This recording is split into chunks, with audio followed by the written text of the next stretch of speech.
এ যাই তো এখন সেখন যায়নি রে ম্যাচ দেখা তুই দেখো তো ফাজিল ছেলে এতই সময় লাগে সিগারেটের নিশা করে যাচ্ছে। এই হারাম দাদা গেল কোটে রে। আরে দুধের মেল বাজার দিয়ে পাঠাবো, আমার শরীরটা ভালো নয়। কি রে? হ্যাঁ দেখছা দেখছা দেখছা দেখছা হারাম দাদা বিড়ি খাওয়া শিখছে। এটা এখন সেখন যায়নি রে। এই জাহিদ ম্যাচ নেশে গেছো কখন?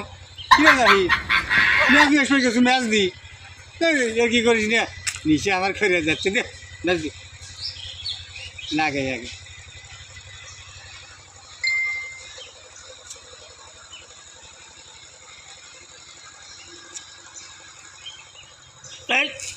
দাদা বাপ হারাম দাদা বিড়ি খাওয়া শিখছো।